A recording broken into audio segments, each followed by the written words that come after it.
Vocês estão nos cortes do Tapa na Orelha. As nossas lives são às 22 horas e nossos cortes às 8 da manhã. Se inscreva no canal, ative a notificação, comente esse vídeo para ajudar no nosso engajamento e crescimento. Temos uma meta a cumprir de inscritos e você pode fazer parte da nossa família. Agora, nossos cortes. Gente, alcança 2023, a ideia do Duílio Monteiro Alves era fazer o quê? Chegar a 1 bilhão. Esse 1 bilhão, entenda-se, tudo que você faturou no ano, tudo que você tentou, tudo que você gerou de receita ou potenciais receitas no Corinthians. Esse valor não entra no caixa. Esse valor é ilusório. Com todo respeito, é uma mentira o que está sendo dito aqui, que alcança 1 bilhão.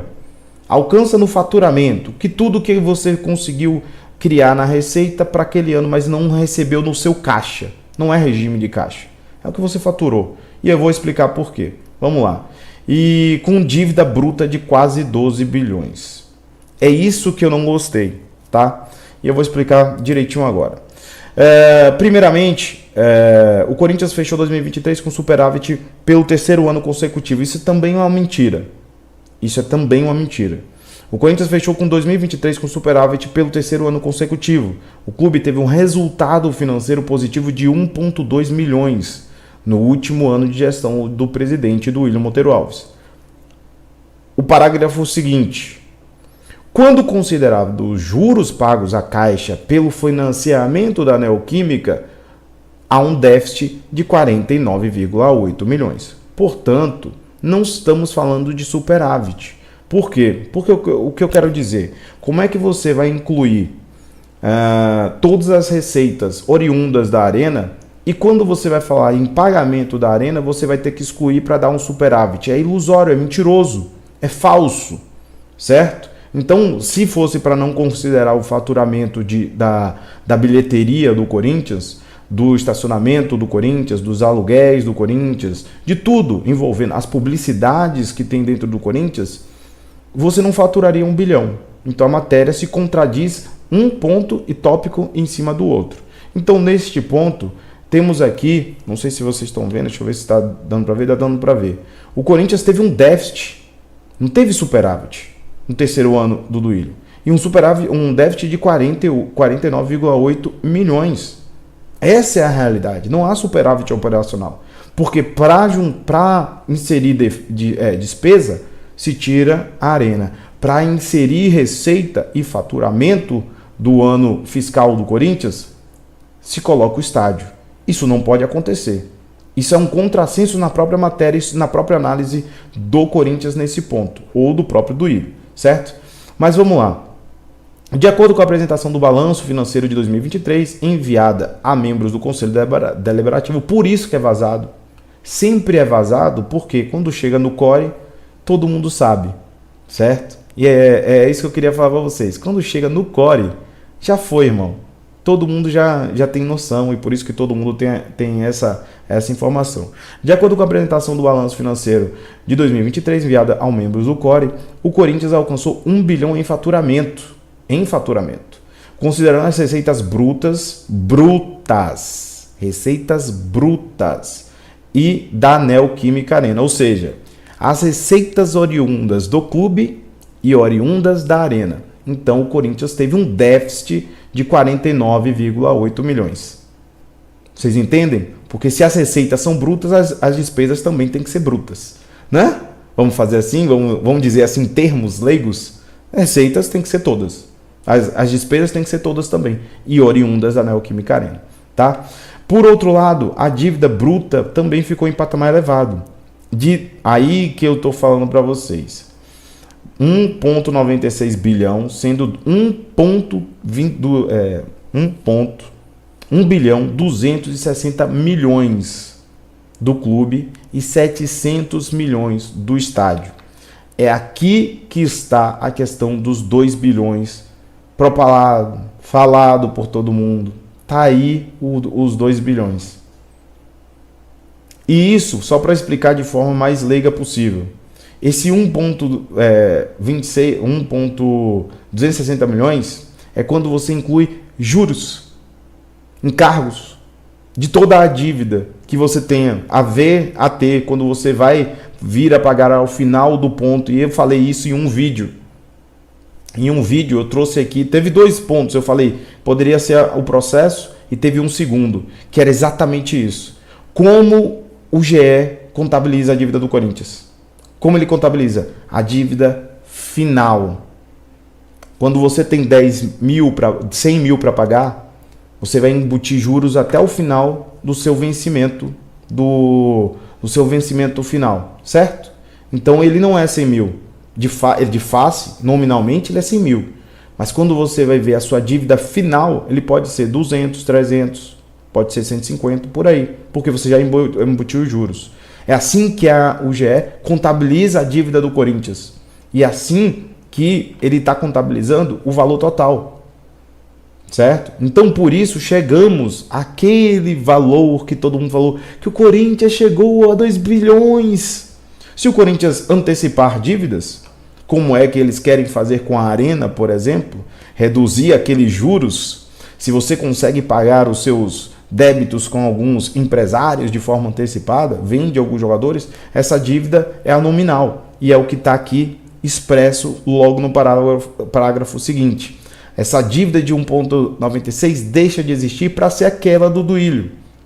Aquela do Duílio, lembra? Que estava no balancete de janeiro, eu falei aqui, tem que criar uma manobra muito grande. Você tem que fazer uma coisa muito esdrúxula, tem que estar muita coisa errada para que aquela manobra para que o balancete fosse muito diferente do que estava apresentado.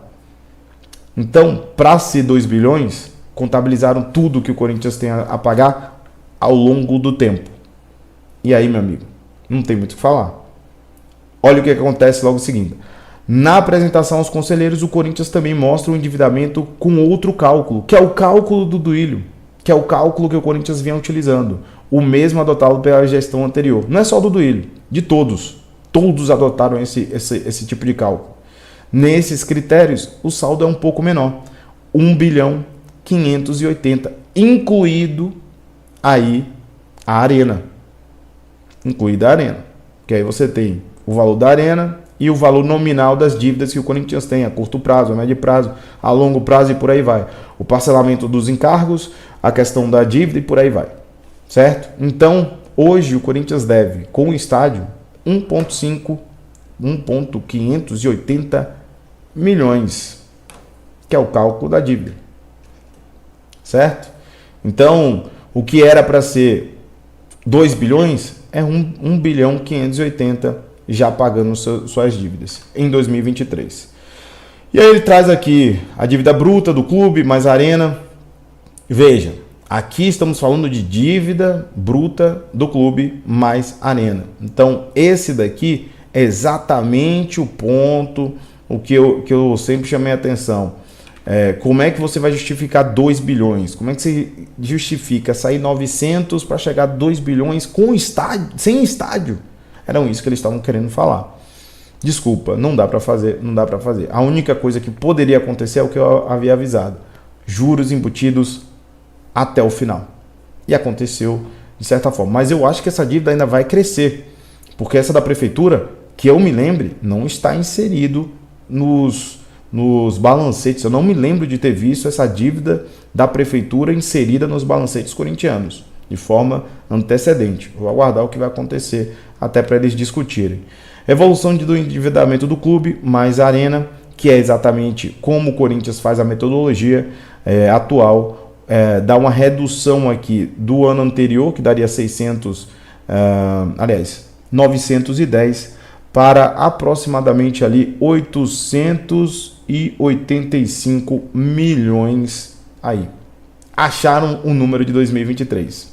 885 milhões e 80 mil reais. 885,80, né?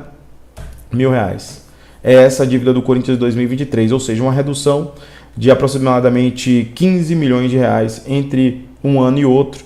E aí você vai fazer o destrinchamento. O que é destrinchar essas dívidas? Você tem que fazer como o Corinthians chegou a esse patamar. O Corinthians diminuiu, repito, 25, desculpa, 15 não, 25, que era 85, 15 e mais 10 do ano anterior. As fontes de receita. Veja qual foi as principais fontes de receita do Corinthians. O Corinthians teve os direitos de transmissão, 307 milhões. Calma aí, que eu ainda vou falar sobre uma matéria que eu vi aqui. 307,5 milhões o Corinthians arrecadou em 2023. Não foi campeão de nada, mas está aí. E não bateu a meta de ficar entre os 7 colocados do Campeonato Brasileiro, e mesmo assim ganhou 307 milhões. Patrocínios, 128, que era a camisa do Corinthians. O Corinthians tem só na Master 120. Arrecadação de jogos, 91 milhões, que é exatamente a bilheteria, ou seja, a receita oriunda da Neoquímica Arena, que não deveria estar na receita, se era para não tirar dívida, né? Então por isso que a gente teve déficit. As receitas de marcas e outros, aqui não fala muito em relação a isso, deve ser questão de royalties, questão não sei como eles contabilizam, talvez as publicidades, né, que tem na própria arena. Contribuição dos sócios, lembrando que essa contribuição é um engodo de cada eleição. Quando você tem eleição, ele sobe o número para 7 milhões a mais, ou um pouco mais que isso, porque todo mundo regulariza seus títulos para fazer a votação, geralmente cai para 18 milhões.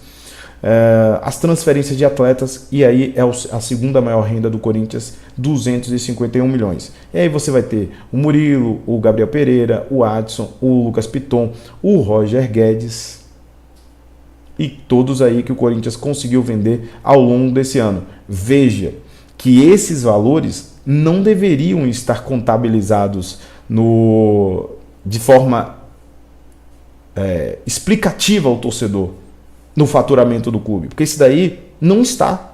O valor do Murilo não entrou na conta do Corinthians, mas o Corinthians vendeu e está como faturamento do Corinthians, certo? Faturou em 2023 para chegar a 1 bilhão, mas esse valor não estava lá, né? A questão do Adson, a gente nem sabe se foi à vista, se não foi à vista, como é que foi o do Roger Guedes, tinha direitos de imagem. Então várias coisas aqui, vários desses valores, inclusive o Lucas Piton, que a gente tinha débitos e só foi cumprir no final, entre outras situações, apenas passaram como contabilização, mas no caixa do Corinthians só entrou em 2024. E aí, vai contar 2 vezes esse mesmo valor? Estranho, né? Fica estranho, porque o Corinthians, de certa forma, transferiu esses atletas, efetivamente, mas esse valor não pode contabilizar de novo. Ora bolas, o Corinthians não vai dobrar o mesmo valor ou criar uma mágica, né? rentável, né? De rendimentos, né? 2 vezes esses atletas vão aparecer? Não sei, vai ficar meio estranho. No final das contas, aqui tem as receitas que, como eu falo para vocês, sempre tem a parte boa em relação ao Duílio, né? As receitas do Corinthians praticamente dobraram após a pandemia do coronavírus na gestão do Duílio Monteiro Alves, como mostra o gráfico abaixo. Vale destacar que entre o primeiro ano do Duílio e a anterior do Andrés, a diferença não foi 50 milhões, né? O grande boom é a partir do segundo ano, que efetivamente ele tem um crescimento muito grande, chegando aos 801 bilhão, nas condições que eu estou falando para vocês, tá?